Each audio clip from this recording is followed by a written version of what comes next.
Bueno, en este video vamos a analizar entonces la segunda parte del experimento de Eddington. Vamos a ver cuál es el problema que tiene y por qué sería válida mi teoría del tiempo y el espacio absolutos. ¿Qué es lo que hay que entender? Muchas veces alguien puede preguntarse, no, yo quiero las pruebas, así como lo hacía Einstein, yo quiero las pruebas, porque usted no está trayendo pruebas, entonces es un falso. Hay que entender que yo me sirvo de la teoría de él. Entonces hay que tener cuidado con pedirme a mí cosas que él ya hizo. O sea, yo no puedo hacer lo que él ya hizo. Entonces hay que entender este tipo de énfasis o de enfoque que yo le estoy dando a mis contenidos para probar mi teoría, porque yo me sirvo de los análisis de la misma física, por eso se llama filosofía de la física y no se llama simplemente filosofía lo que estoy haciendo. ¿Qué es lo que podemos ver en este caso?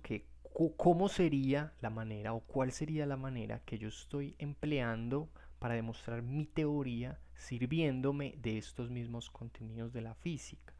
Es la siguiente.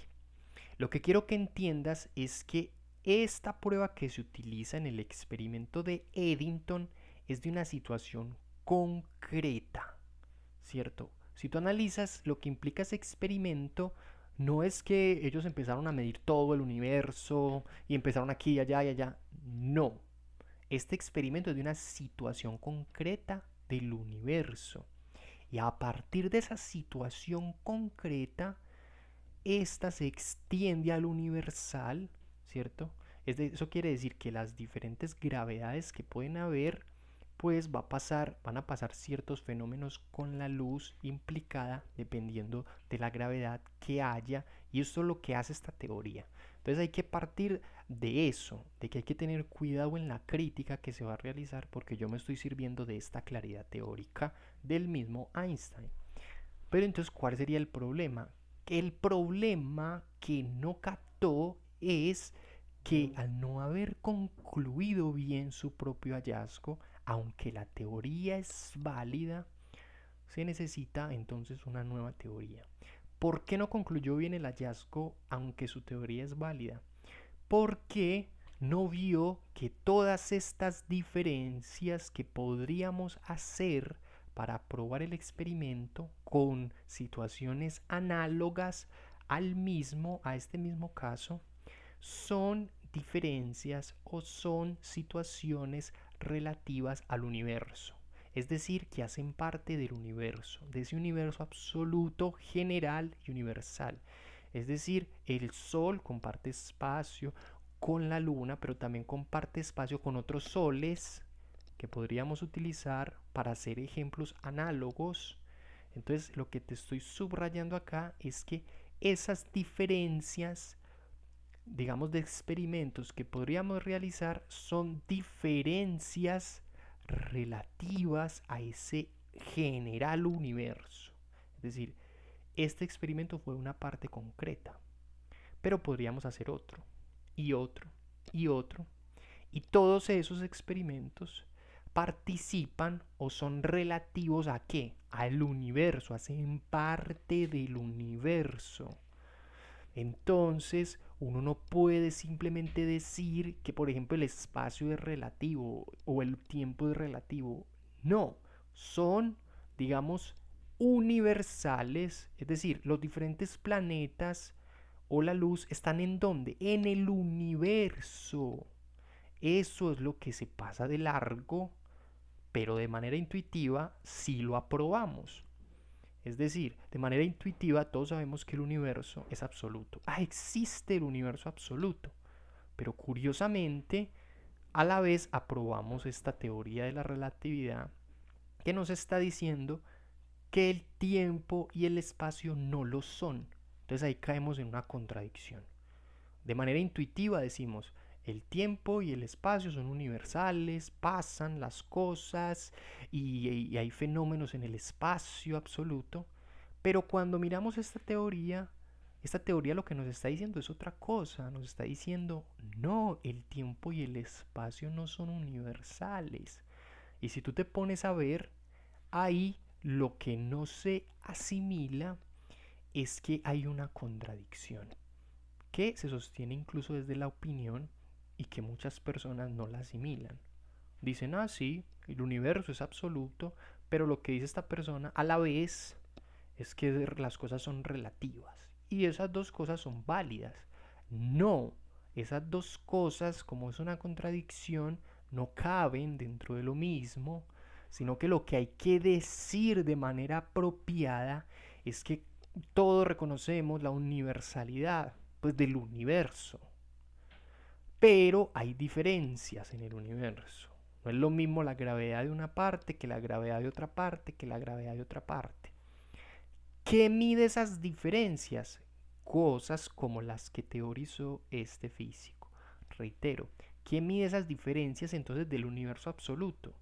Este científico hizo teorías que permiten medir, o hizo esta teoría en específico, que permite medir esas diferencias, como lo que pasa con la gravedad.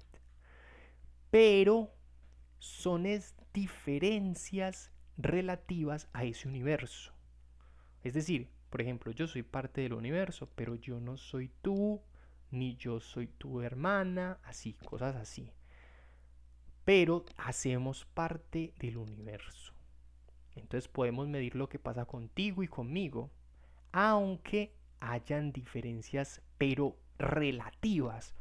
O sea, como que haciendo la analogía con la gravedad, como que en una carrera yo puedo correr más que tú, como un ejemplo, pero eso no significa que el tiempo y el espacio sean relativos. No, son universales, pero yo corrí diferente, corrí más rápido, simplemente eso fue lo que pasó. Y yo puedo medir esa diferencia, que es una medición que se permite hacer, digamos, por analogía con la relatividad general, y es que mide la diferencia de lo que ocurre con la gravedad.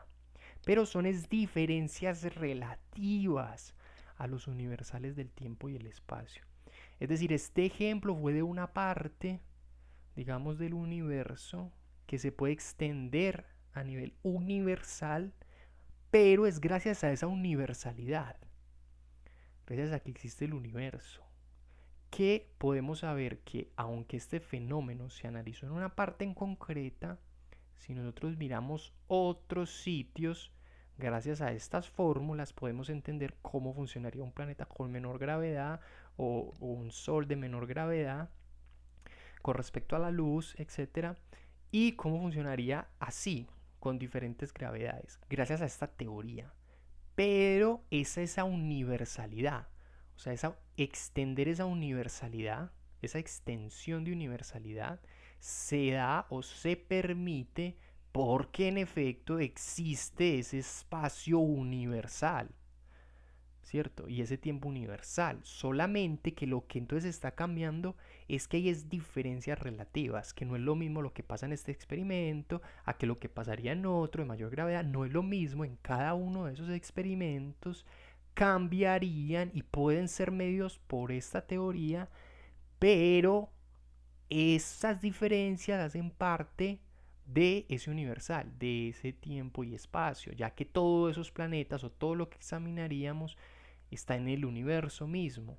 Entonces no podemos sacar la conclusión de que se termina convirtiendo todo como una especie de relatividad, no, sino que ahí es más bien esas diferencias son las que estamos midiendo. Quiero subrayar eso, son diferencias que podemos medir gracias a esta teoría, pero son diferencias que están en función a esos universales, a esos absolutos del tiempo y el espacio, ¿cierto?